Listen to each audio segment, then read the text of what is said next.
Hi everyone, it's Jen on the go and welcome back to this channel. Today's video, I am featuring you and all of your Instacart advice and best tips that you sent to me so that I could share it with the whole Instacart world, the whole Instacart community. Before I get to that though, I just want to say thank you to my subscribers on this channel and let you know I just appreciate you guys so much, and I don't take one single subscribe for granted. If you could do me a favor while you're watching this video or right now, hit that like button or the thumbs up button, that's what it's called, so that it helps this channel with YouTube's algorithm, something like that. So thank you so much.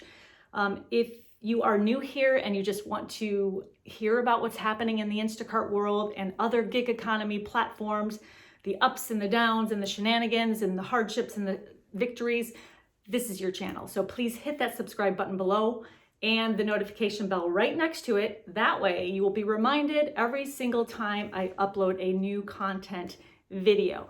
So here we go.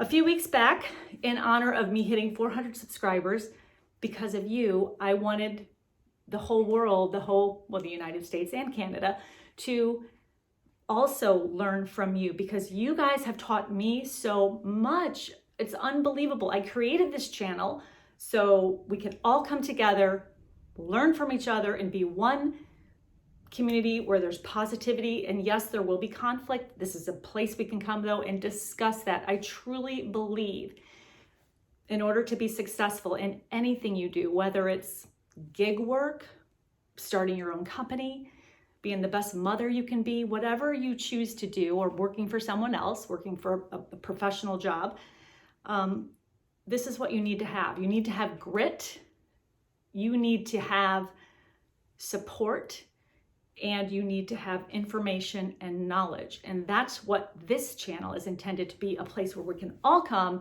and learn everything together while being kind and positive the whole way through. So you guys, in response to that, did send me videos, and I actually received 2 videos and several emails with viewers stating, will you please share these tips on behalf of me? I'm way too camera shy to be on camera. And you know what? That's great. I'm honored to do it. And I appreciate that. And I respect that not everybody wants to be on camera. So that's fine. So I have a couple videos to share of Instacart shoppers. And then I'm going to, on behalf of 2 of my viewers, read their best tips and tricks. So we're going to get right into it, you guys. Enjoy. Hello, hi, my name is Kelly and I am from Hawaii, and my zone is Honolulu zone, and I have been Instacarting for about 6 months. And the reason why I started Instacart was because we were affected by the pandemic, and prior to doing Instacart, I had my own business and had the business for about 20 years, and it just completely flatlined. So I discovered that I enjoy doing Instacart part-time, and it keeps me quite busy. Jen wanted us to share what we do that helps us to maintain our 5-star rating, or even 4.99 ratings. And just to share with you is whether you do a good job and go above and beyond, you will always have customers that will rate you low. It's inevitable. They will give you 4 stars, and but irregardless, you always do your best, and you go above and beyond, and you just give a 5-star customer service. And above and beyond means that let's say, for example, I was at the grocery store today, and they did not have jalapenos. So what I did, and I told the customer that I will go ask the produce manager to see if they have jalapenos in the back, and whether or not they have it in stock, but they didn't take it out. So that's what you call going above and beyond. The second thing is always communicate with your customer. When you constantly communicate with your customer, they appreciate it. And always introduce yourself before you even start Instacarting, before you start shopping, always introduce yourself. And most customers, they like that. The third thing that I do is that I do gimmicks. And the first gimmick that I do that customers really, really like is that I make cards, thank you cards, and I attach it to the grocery bag. Mahalo in Hawaiian means thank you. So essentially it says thank you for using Instacart, and aloha meaning hello or goodbye. And then in the back of the card, I have stay home and stay safe. And with this rubber band, I do attach it to the grocery bag. The next gimmick I use is I use labels. I sanitize the produce bags, and I use PPE, and I put it on the produce bag to tell them that I sanitize, and I'm very well aware that I follow CDC guidelines, and I want to really ensure my customers' safety. So I make labels. And the last one is I make balloon carrots, and customers just go wild, they go crazy over it. And what sometimes I do is with the tag, I attach it and I give it to the customer, or if it's a contactless delivery, what I do is I put it in their bag, and customers just go crazy and they just love it. And all it takes is just, balloons, just regular balloons, which you can buy at the grocery store, and usually comes with a pump. And of course, Instacart's logo is an orange carrot, and I have a pump, and I simply make the balloon carrot. Again, thank you very much for giving me the opportunity to share and what helps me to become a better shopper, and to continue to maintain, the 4.99 5-star ratings. Thank you, and aloha. Aloha, Kelly. Thank you so much for sharing some of your Instacart tips and your customer service advice. I'm really sorry that you lost a business through the pandemic. I am glad, though, you were able to find Instacart and use this as a revenue stream, all while being positive. So that's really incredible. You are definitely going above and beyond for every customer, as we all should be, and you're being creative in the process, thinking outside of the box, treating it like a true profession, and I respect that. So hopefully we can learn from you and use some of your tips and cute customer service tricks. So thank you again.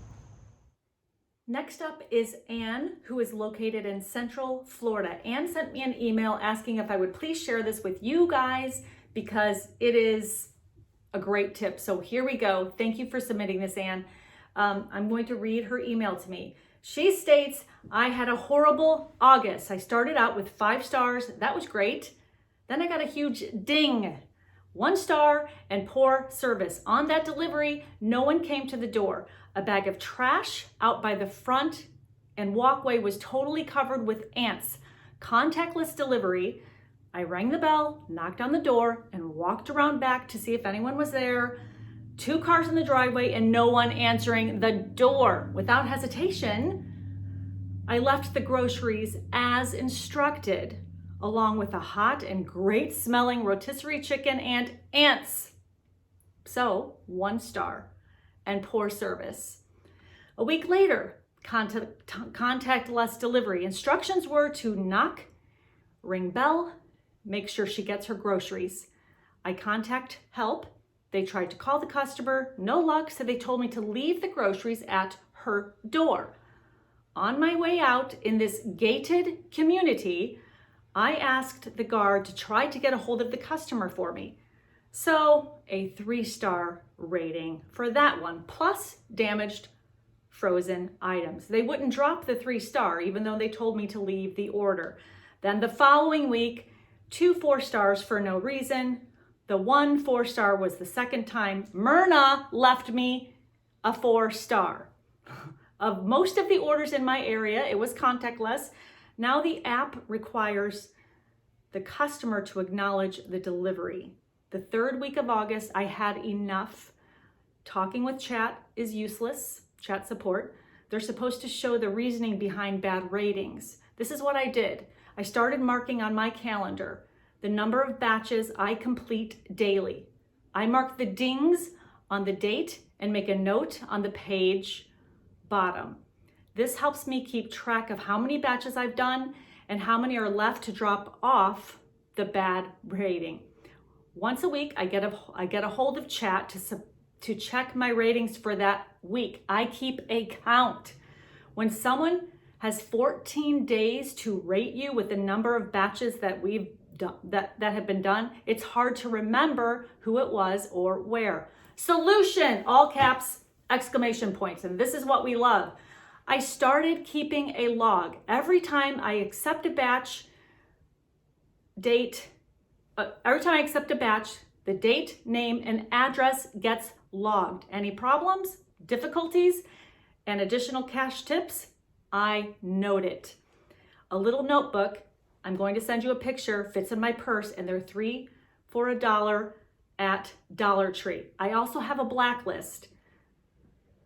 That 1-star with the ants, I have her address, and I won't go there again. The 2-star lady, her name is Myrna. I have her address too. I won't go there either. Keeping a log helps locate the dingers. On an Android phone, when you're looking at your batches, it will give you the customer's name. On an iPhone, it doesn't, but you can make the map bigger and you can see the street name. So I did go to the Dollar Tree to grab those notebooks that Anne is referring to, and here they are. They are actually sold 3 for $1 at Dollar Tree. Adorable. They are very small, will fit in your pocket or in your car or whatever, very nicely, even in your little fanny pack that you may carry. So she is right. They do have these. If just in case they don't have these, because my Dollar Tree didn't have a lot left. Don't worry. There are tons, because look at all these. So many choices. This one is even cute. It's the Instacart color and has a pocket in there where you could actually put your receipts as well, which is actually a good idea. So anyway, just in case they don't have these, as Anne suggested, they have hundreds and hundreds of little notebooks at Dollar Tree, so you do not have to spend a lot of money. And I feel your frustration. We feel your frustration and your pain, and I really appreciate you sharing that tip with us, because I never thought to carry a log and detail out every single order. But guess what? I started doing that, and it is helping me tremendously because it gives me peace of mind. So that is really a very, very helpful tip. And rest assured, I am making a video about customers. That's actually going to be my next video, because they're out of line these days. And I need to put it out there because I want some of these Instacart customers to watch this video. There are scammers and they are not behaving, and it is not okay. So Anne, thank you so much for sharing. Huge, huge information there. And I'm sorry that happened to you. Never deliver to Myrna ever again. And I know that you won't. She sounded like a nightmare. But again, thank you for sharing. We're with you, girl. We're all in this together. So I really appreciate that. And I hope you're having a great week. Thank you, Anne. Hey, Jen on the go. This is Joe on the go from Chicago, Illinois. Been a huge fan of your channel. It's pretty inspirational, so thank you for that.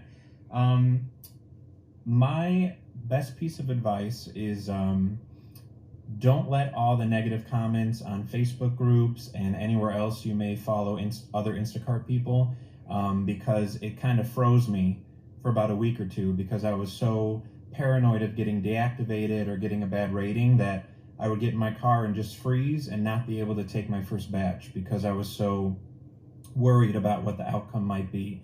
But then finding channels like yours and just following the positivity, I was able to get back into my groove and just give the best customer service I possibly could.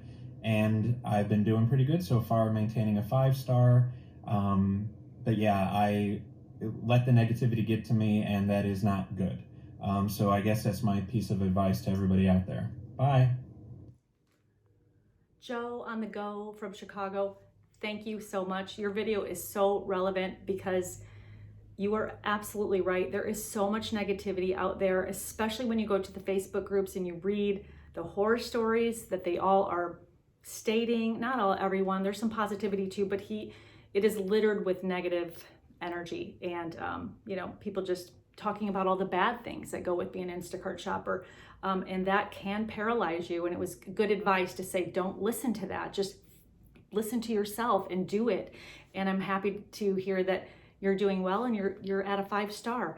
And even if you go lower than a 5-star, you know what to do to get back out. So thank you so much for sharing that piece of advice, Joe. And it is so relative and so important, because it is all about filtering out the negativity. So thank you again.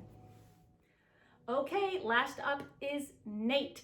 And unfortunately, I don't know what state Nate is located in. So Nate, if you're watching this video, or when you watch this video, will you please let us know in the comments below where you are located, so we understand where everybody's from. Thank you so much. But here's what Nate stated, and I thought that these were really great Instacart tips that we all could benefit from. And I'm going to read his response as well. Nate says, look at the info part of your app, and that's the little eye in the sky on the right-hand corner of your app. Find all of the items before Instacart warns you. They will warn you, final reminder to start your batch. Once you are forced to start shopping, scan everything all at once to improve your speed. Gather all produce before weighing it all at once. Don't pick something that you wouldn't pick for yourself. If multiple orders, look at all of the items for each order. Find the like items. Let's say customer A and customer B want a lot of produce. Combine the items onto one written list. It's more work to have to write a list, but you save time and don't have to go back and forth in the store so much. Be sure to separate your items. Always use a custom greeting. Customers love that. If they have not communicated at all during the shop and don't acknowledge the delivery chat with Instacart support right away, and have them contact the customers to save your, you're behind. Use paper bags over plastic unless it's raining. Take photos of every item. It's laborious, but it will save your behind. Before you arrive at a customer's home, inform them you have to take photos of everything, and you will message them when you are done. That way, they aren't ready to grab the items and go without you having proof. They are also deterred from reporting alleged theft. Consider taking a final full photo of all the bags plus the address too. If the customer doesn't talk at all, write them that you are about to refund the product in question. I find this wakes them up faster than anything. Use smileys as much as possible, even if the customer seems terse. I find that they warm up to me after a while. Nate, who wouldn't? If an agent in shopper support is not helpful, end the chat and start anew. If a customer asks you for one more thing and you're at checkout, remind them that it's Instacart's policy that you can't. Don't let them walk all over you. You're a shopper, not their servant. To avoid burnout, consider different zones on different days. Don't stick to the same stores all the time. Speed is one thing, burnout is another, and a change of scenery and venue is always good. When it gets stressful, practice deep breathing techniques. Nate, thank you for all of those tips. Well said. Amazing. Every single one of them, right? At the end of the day, take a deep breath. And I love your comment that stated, or your tip that stated, we are not their servants, we are their shoppers. I found that I used to apologize, adding to that, I used to apologize for stores being out of an item. I don't do that anymore because it's not my fault. I simply say, we're out of this item and we're out of this item. Would you like this one? So you're dead on with this. All of these are so very helpful. I am going to do a video in my next one about what we have to do for customers now because of the deactivations and everything else that is happening with customers who are scamming. It's reality. And remember, this channel is all about knowledge and information, which will help us. So thank you so much, Nate, for your insight and for always being positive on this channel. You are so important. You all are so important to this Instacart community. I'm lucky that you are here. If you want to still submit a video or email me your comments, I would love to do another video featuring additional viewers. Because again, this is not my channel, this is our channel, a place where we can come together and just learn and grow from each other and encourage each other. So that's it for now. I will be in touch very soon with the next video regarding this customer shenanigans stuff. I'd love to hear from all of you. Thank you for watching. Thank you for submitting the videos and for your emails. I adore each and every one of you. Hope you guys are having a great day and meeting your goals, and we're going to talk soon. Bye, guys.